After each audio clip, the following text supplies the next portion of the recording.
दर्शकों, आप सभी का एक बार फिर से नवभारत न्यूज 24/7 के इस लाइव न्यूज अपडेट में स्वागत है। और आपको बता दें कि जम्मू कश्मीर सरकार के अंदर जो फेरबदल हैं वो कुछ होने जा रहे हैं। कैबिनेट का जो एक्सटेंशन है वो होने जा रहा है और इसे लेकर इस समय की बड़ी जानकारी है।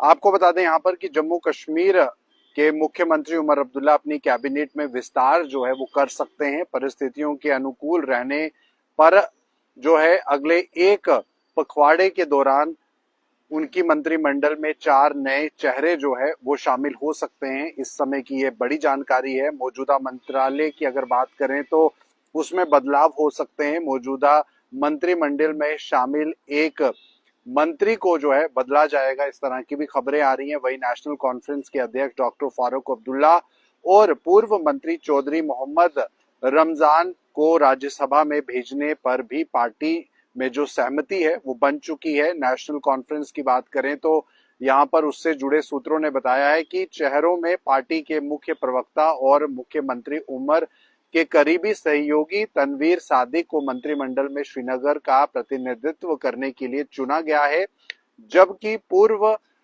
आईएएस अधिकारी और टंगमार के विधायक परिजादा फारूक शाह का उत्तरी कश्मीर का प्रतिनिधित्व करने के लिए भी चयन जो है वो किया गया है। तो इस समय की बड़ी अपडेट है। उसी के हिसाब से आपको बता दें कि परिजादा फारूक शाह को मंत्री बनाए जाने के बाद पर्यटन और आर&डी विभाग का कार्यभार जो है वो सौंपा जा सकता है। वहीं दक्षिण कश्मीर से बिजवाड़ा के विधायक डॉक्टर बशीर वीरी को मंत्रिमंडल में शामिल किया जा सकता है। उसी के साथ ये भी कहा गया है कि विधानसभा चुनाव में पीडीपी अध्यक्ष महबूबा मुफ्ती की बेटी इल्तिजा मुफ्ती को हराया था और यहाँ पर हम बशीर वीरी की बात कर रहे हैं और उन्होंने स्वास्थ्य एवं चिकित्सा शिक्षा विभाग दिए जाने की संभावना उनके लिए बन रही है।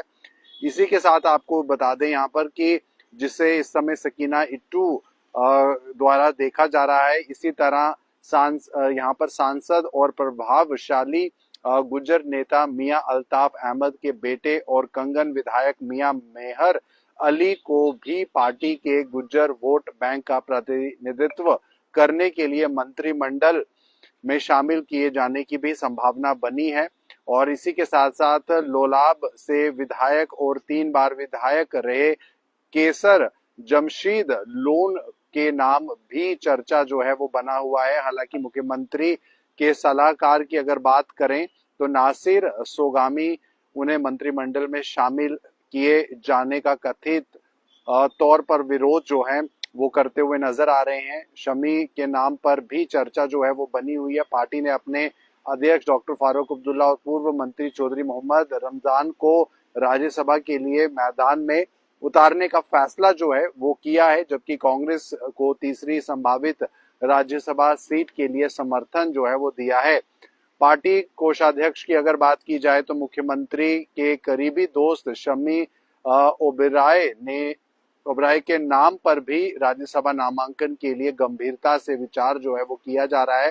फारूक अब्दुल्ला की भी सहमति की बात यहाँ पर आ रही है। पार्टी सूत्रों के अनुसार फारूक अब्दुल्ला के कथित तौर पर प्रदेश सरकार के मंत्रिमंडल में शामिल किए जाने वाले संभावित चेहरों पर अपनी सहमति प्रदान कर दी है। हालांकि कांग्रेस ने राज्य का दर्जा बहाल होने तक मंत्रिमंडल में शामिल होने की अपनी अनिच्छा बार बार जो है वो दोहराई है, लेकिन जम्मू कश्मीर मंत्रिमंडल से कांग्रेस को अंतिम रूप से बाहर करने के बाद भी भाजपा के नेतृत्व वाली सरकार के प्रति नेशनल कॉन्फ्रेंस का एक सकारात्मक संकेत जो है वो माना जा सकता है। मौजूदा समय में मंत्रिमंडल में उमर समेत 6 मंत्री जो हैं वो बने हुए हैं। तो ये समय की खास बड़ी अपडेट जो कि आपको बता दें यहाँ पर कि उमर अब्दुल्ला की कैबिनेट में विस्तार को लेकर इस समय की बड़ी जानकारी आ रही है और ये वो नाम है जो इस नए मंत्रिमंडल का हिस्सा हो सकते हैं, जो अब से कुछ ही समय पहले ये जानकारी सामने निकल कर आ रही है। हालांकि अब तक कब पिक्चर क्लियर होगी मंत्रिमंडल के एक्सटेंशन को लेकर उसके बारे में अभी जानकारी साफ तौर पर स्पष्ट नहीं है, लेकिन फिलहाल इस समय की बड़ी जानकारी है क्योंकि जम्मू कश्मीर के अंदर सियासी माहौल वैसे ही गरमाया हुआ है। जम्मू कश्मीर को राज्य का दर्जा बहाल किया जाए उसे लेकर लगातार जोर जो है वो जम्मू कश्मीर के अंदर मौजूदा सरकार की बात करें तो नेशनल कॉन्फ्रेंस मुख्य तौर पर अपनी बात रखती आ रही है कि स्टेटहुड का दर्जा दिया जाए, और वहीं कुछ दिन पहले हमने देखा कि कांग्रेस की तरफ से भी एक बड़ा विरोध प्रदर्शन हुआ जम्मू कश्मीर में स्टेटहुड को दर्जा मिले उसे लेकर। यहाँ पर भाजपा केंद्र सरकार का जो है वो विरोध जो है वो किया गया। तो फिलहाल जम्मू कश्मीर के अंदर स्टेटहुड को लेकर जहां एक तरफ सियासत गर्म है, और दिल्ली में भी उच्च हाई स्तर लेवल की जो मीटिंग है, उच्च स्तरीय मीटिंग जो है वो तमाम उन नेताओं की जम्मू कश्मीर से रही है जो चाहते हैं कि स्टेटहुड जम्मू कश्मीर को मिले। और इसी बीच जम्मू कश्मीर की सरकार में जो कैबिनेट है उसके एक्सटेंशन की बात भी सामने निकल कर आ रही है। और यहाँ पर जो सूत्र बता रहे हैं इस समय उनके हिसाब से कि मुख्य प्रवक्ता और मुख्यमंत्री उमर के करीबी सहयोगी तनवीर सादिक को मंत्रिमंडल में श्रीनगर का प्रतिनिधित्व करने के लिए चुना जो है वो गया है, जबकि पूर्व आईएएस अधिकारी और तनमार्ग के विधायक परिजादा फारूक शाह का उत्तरी कश्मीर में प्रतिनिधित्व करने के लिए चयन जो है वो किया गया है। तो फिलहाल यहाँ पर ये समय की खास बड़ी अपडेट जो अब से कुछ ही समय पहले निकल कर आ रही है, जिसमें कि हमने आपको बताया कि अलग अलग नाम जो है इसमें शामिल है, अलग अलग जो फील्ड्स हैं वो इनको दिए जाएंगे। तो फिलहाल कब तक पिक्चर क्लियर होगी उसके बारे में भी कुछ साफ नहीं कहा जा सकता, लेकिन फिलहाल जम्मू कश्मीर की सियासत एक और मोड़ लेने वाली है। तो ये इस समय की खास बड़ी खबर जो हमारे साथ इस समय दर्शक जुड़ रहे हैं उनको हम बता दें यहाँ पर कि पार्टी ने अपने अध्यक्ष डॉक्टर फारूक अब्दुल्ला और पूर्व मंत्री चौधरी मोहम्मद रमजान को राज्यसभा के लिए मैदान में वो दिया गया है।